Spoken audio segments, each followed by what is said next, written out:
आम सहित आउ जड़े भाई अच्छा आसतु पचारि बुझा सी कौन कहते ये हाट विषय भाई आपण परिचय। मोर परिचय मोर ना हूँ धन नायक ग्राम पात्रपुर जीपी दुंगियापुर सर। आज जो नूतन हाटटी करागला एठारे हाट होगा द्वारा कौन उन्नति हम पंचायतर एवं जनसाधारण आउ आपण मैंने या पूर्वर कौ कौ हाटरे हाट पर निर्भर करुले एवं एबे कौन सुविधा पाइबे। सर देखो आम ये दुंगियापुर जीपी रे पूरा कटप एरिया रे रोलु किंतु आमर हाट बजार करवाई आम मीटर गले गोविंदपाली 10 किलोमीटर मातली गले 10 किलोमीटर पड़ जाऊला सर। आम चाषबास कले आमर पनीपरिया बिक्री करने बहुत असुविधा थिला तेणु आम दुंगियापुर ग्राम पंचायत और सरपंच को वर्षे 2 वर्ष आगे जनइलु जे आमर दुंगियापुर जीपी रे गोटे हाट हेले सरपंच बाबू आमर बहुत उपकृत होता।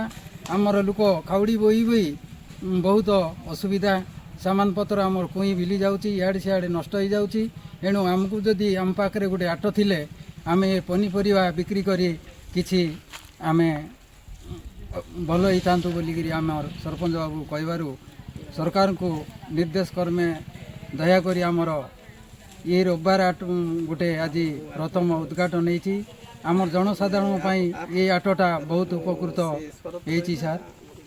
ये जो हाटटी है सरपंच महोदय बहुत सुंदर भाव में सरकार अनुमोदित करी आनी आज हाटटी उद्घाटन कर सरपंच विषय कौन कह। सरपंच जदि आमर आदिवासी जड़े सरपंच भाई आमर समस्त दुखी सुखीर असुविधाटा देखी तांके बहुत लड़ाई करी सरकार टू अनुमोदन करी आनिचंती सिरापाई आमे समस्ते जनसाधारण तांकु आमे सबु बेले धन्यवाद दी रोचु।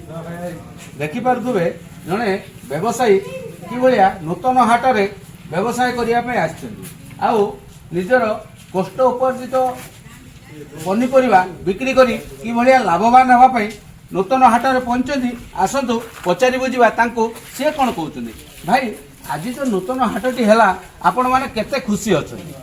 मोर ना डमो नायक दुंगियापुर पंचायत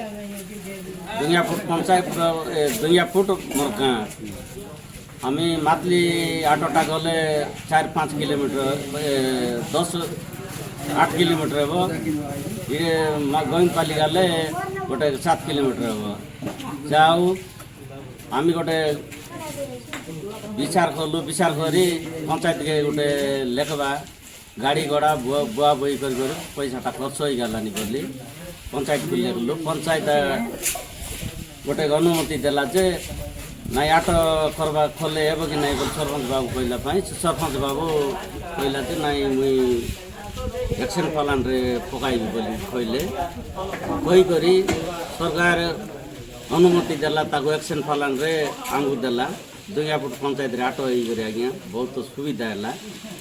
दुंगियापुर आज्ञा जानते तो बहुत पनीपरिया हे बहुत टमाट बैगन बैगन बेसी बड़ बड़ हे आगे तो ब्रह्मपुर कटक बाट लगा नहीं जाइए एठारु परिवा जाउतला ब्रह्मपुर ब्रह्मपुर जाउतला आज्ञा ब्रह्मपुर जाउतला एबे कोन पई जाई पारुने एबे आज्ञा बुआ बुई टिके लोक पिला मन जाक होलचो आई गले तारपरे रोड बाटे रास्ता खुलाईगला खुलाइला अटो पटो लगवाई आहरी चेष्टा कले करवाई एवं लोक टे सुविधा है लगे लगे बजार की आटो पाटो आइले आमको गोटे सुविधा बोलिक आम गोटे चेष्टा करूँ आम आगु शुणा पाइलु जे दुंगियापुर जीपीर ओटालगुड़ा बैगण सबुठ फेमस थिला मालकानगिरी जिला मातली ब्लॉक दुंगियापुर ठारे दुंगियापुर जीपी एठारे गोटे नूतन हाटर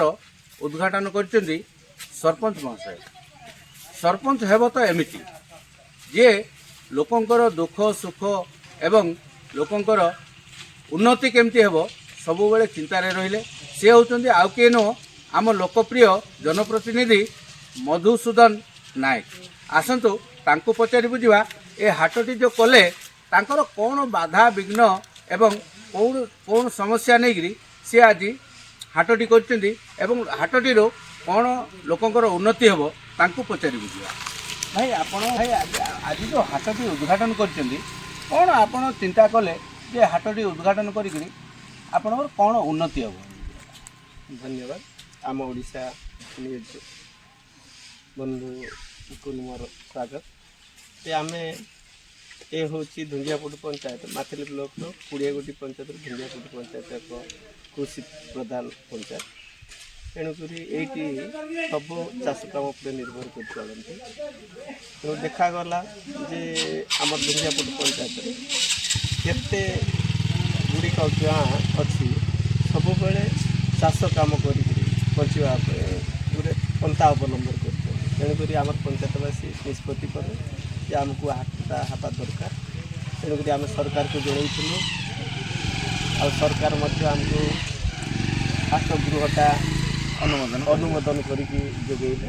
तेणुक आम सप्ताह मध्य कु हाट कले जाकि आमर आज सुविधा हम पंचायतवासी निष्पत्ति कले जे आमर रविवार हाट आमर धुंगियापुट पंचायत गोटे प्रकृत महादेव को ना रे बाटेश्वर महादेव ना रे ये हाटटा आज शुभारंभ करागला।